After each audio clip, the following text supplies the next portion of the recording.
খরস্রোতা কিংবা প্রমত্তা কোনো নদী নয়। এপার থেকে ওপার দেখা যায়। তার বুকে মাত্র ৭৫ মিটার সেতু নির্মাণে কত সময় লাগতে পারে? ১ বছর, ২ বছর, ৫ বছর? না, সময়টা ২৩ বছর গড়িয়েছে, তবুও শেষ হয়নি সেই সেতুর কাজ। বলছি বালু নদের কায়েতপাড়া সেতুর কথা। এক পাশে ঢাকা, অন্য পাশে নারায়ণগঞ্জ। তবে দুই জনপদের ৭৫ মিটার দূরত্বটা এত বছরেও ঘুচানো যায়নি। ঢাকা ৯ আসনের ভেতরে হলেও এখনো প্রায় পাড়াগা কায়েতপাড়া। খিলগাঁও থানার এই এলাকাটি ঢাকা দক্ষিণ সিটি কর্পোরেশনেরই অংশ। ২০০৩ সালে বালু নদের উপর সেতু নির্মাণ কাজ শুরু হয়। এত বছরেও অগ্রগতি শুধুই ৩টি পিলার।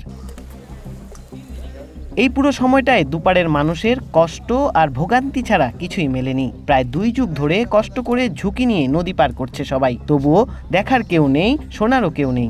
এক ব্রিজ আজকে ১৭-১৮ বছর ধরে পড়ে রয়েছে।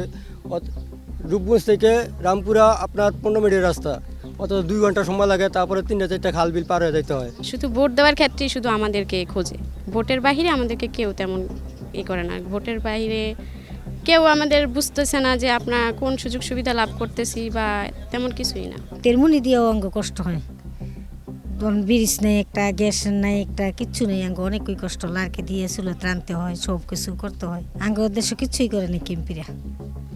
যদি এমপিরা করতো তো কি আঙ্গ এই নৌকা ভাড়িতে আর কষ্ট হয়? অনেকে অভিযোগ করেন এর পেছনেও আছে সিন্ডিকেট, আবাসন ব্যবসায়ীদের দৌরাত্ম্য। তারাই ব্রিজের কাজ আটকে রেখেছে। এই সুযোগে স্থানীয়দের জিম্মি করে সস্তায় জমি কিনে নিচ্ছেন তারা। আমরা যারা জমির মালিক আছি, আমরা জমিটা ন্যায্য মূল্য পাইতেছি না। আমাদের জমি নিয়ে গেছে, আমাদের কোনো আফসোস নাই। আমাদের যদি ন্যায্য মূল্য দেওয়া হয় তাহলে আমরা খুশি। আমাদের সম্পদ নিয়ে গেছে, কিন্তু বালু ভরে, কিন্তু আমি বেশি নেই। তো এখন তারপর দায়ী দেয়, মূল্য নেই। কায়েতপাড়া, বালুরপাড়, বাবুর জায়গা সহ আশপাশের কয়েকটি গ্রাম সিটি কর্পোরেশনের তকমা পেলেও বাস্তবতা পুরোই ভিন্ন। নাগরিক সুযোগ সুবিধার বালাই নেই, চিকিৎসায় নেই কোনো হাসপাতাল, নেই কোনো ভালো স্কুলও। যে আমাদের একটা ভালো কলেজ, হসপিটাল, এগুলো আমাদের শিক্ষা প্রতিষ্ঠানের দিক দিয়ে দরকার। আমরা পড়াশোনার জন্য খুব দূরে যাই। তারপর আমাদের ব্রিজের জন্য আমরা রাস্তাঘাট ভালো জায়গায় যেতে পড়াশোনা করতে পারি না।